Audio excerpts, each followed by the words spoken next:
In 1991, George Carlin accepted a role on a PBS children's television program called Shining Time Station. He would play Mr. Conductor, a small magical figure who lived in a model train station and told stories about a railway on the island of Sodor.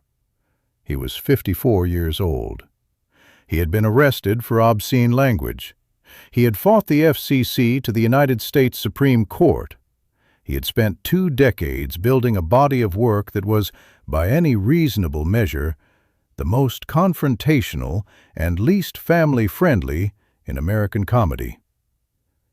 He said yes anyway. He stayed for 3 seasons. The children who watched Shining Time Station between 1991 and 1993 had, by definition, no idea who he was. They knew Mr. Conductor. They knew the gentle voice, the warm manner, the small magical figure who appeared in the station and narrated the adventures of Thomas the Tank Engine, with the patient attention of someone who had decided that this particular story deserved to be told well. They did not know about the 7 words, or the Milwaukee arrest, or the years of material about the gap between what America said it was and what it actually was. They knew Mr. Conductor. They found out later. The discovery, by all accounts, was reliably disorienting.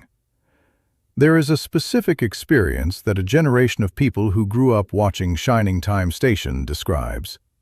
The moment of encountering George Carlin the comedian for the first time, and the recalibration required to understand that the man doing the stand-up and the man doing the train narration were the same person. Some found it funny. Some found it unsettling, in the way that any significant revision of a childhood certainty is unsettling. Most found it, eventually, illuminating. Because the thing that Shining Time Station revealed, the thing that the stand-up audiences who knew him as the confrontational truth-teller might not have expected, was that the gentleness was real. It was not a performance. The man who stood on stage for decades and examined the hypocrisies and failures of American life with surgical precision was also, in the right context, genuinely warm. Patient in the way that people are patient when they are paying full attention. Kind in the way that people are kind when the kindness is not a strategy. His daughter Kelly, who watched her father navigate many contexts across many years, described the Shining Time Station period as one in which she saw a version of him that the comedy did not usually make visible. He was engaged with the work. He liked the character. He liked the children on the set in a way that was not complicated by the ambivalence that his adult professional world often carried. The gentleness that the stand-up kept in check, that the confrontational project of his career required him to direct toward anger rather than warmth, had somewhere to go on the children's show, and it went there. He had spent much of the 1,980 seconds in the difficult middle years of a career that was between phases, not yet in the late career ferocity that would define his final decade, but past the immediate energy of the transformation that had made him relevant in the 1,970 seconds. There were years when the material was good but not exceptional, when the audiences came and the shows worked, but something was searching. The children's show was not a commercial calculation. It was, by his account, and by those who worked with him, a genuine decision to do something different. The original Mr. Conductor had been Ringo Starr, who had played the role in the first season with a different quality, more whimsical, more in the key of a rock musician's charm. When Starr left, the producers looked for someone who could carry the role differently. Carlin's name came up. It seems, from any distance, like an implausible suggestion. It was apparently not implausible in the room where the decision was made. He read for it. He was right for it. He got it. The preparation he brought to the role was the same preparation he brought to everything else: thorough, attentive, specific. He learned the characters of the Thomas stories, understood the world of the island of Sodor with the seriousness that he brought to any material he was going to perform. He was not going through the motions. He was doing the work. The children on the set responded to this. Children are accurate readers of attention. They know when an adult is genuinely present and when the adult is managing them. Carlin was present. The stand-up audiences who discovered Shining Time Station later, usually through younger siblings or their own children or the internet, often arrived at it expecting incongruity. The man who had said the 7 words on stage was telling train stories to 3-year-olds.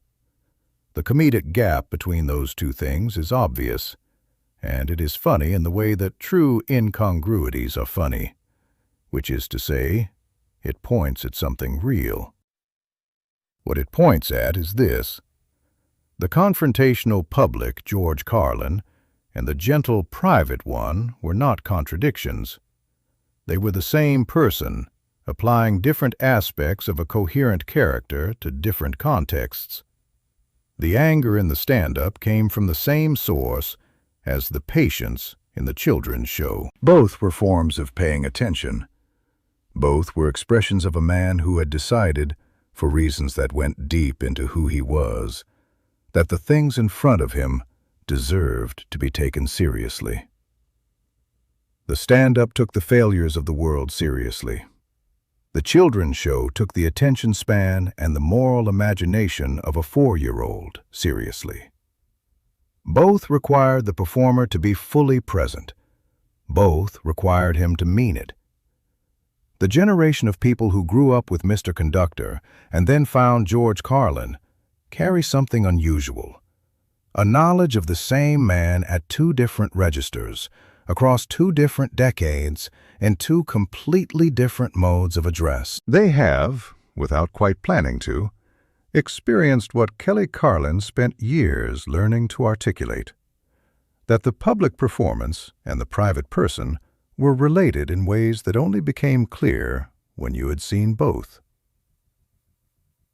He finished the run of Shining Time Station in 1993 and returned full-time to stand-up.